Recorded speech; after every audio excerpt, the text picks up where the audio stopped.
Folks, here at One Illinois, we are celebrating Lawsuit Day. Woo! Have you guys ever been involved in a lawsuit? No.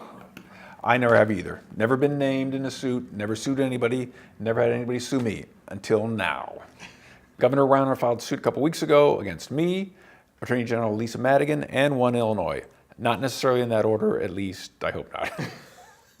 Okay, so there is some backstory that we have to explain here, and you can get the full story from our previous videos or from our articles on oneillinois.com. But here's the really quick version. We submitted a Freedom of Information Act request, or a FOIA, basically trying to shed some light on how Governor Rauner was making political appointments for commissions, boards, and councils.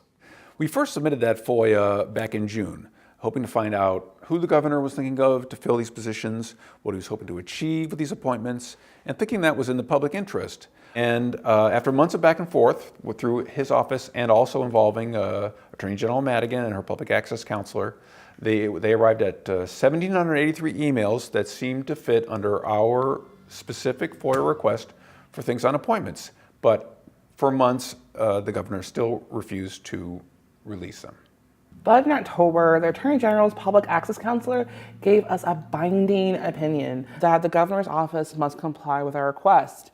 Binding opinions are rare, and they're kind of a big deal. It's basically a promise from the Attorney General that this will hold up in court and that fighting it is pointless. Now, that binding opinion came down in mid-October, and the governor's office had 30 days to comply or respond. So we figured that they would either sit on it until after the election and then dump everything once the political consequences would be moot, or we would have to sue them for non-compliance.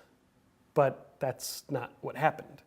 Instead, they sued us and Attorney General Lisa Madigan to prevent the release of these emails. And we don't know why. That's a good question. FOIAs are not unlike fishing, I sometimes think. You know, you throw your line in an area that you think is in the public interest. You might catch something, you might get a bite, and occasionally you'll get big resistance, and that usually means something big. And we want to know what that is, and we think the public deserves to know as well. This might not actually be about Rauner directly. He hasn't used email in office, and people suspect that's to keep himself unfoyable.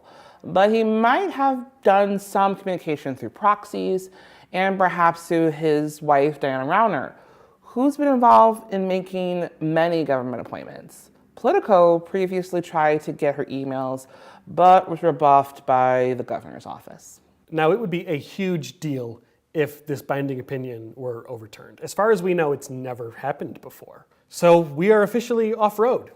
Whatever happens, it's going to be interesting, and you'll hear it here first.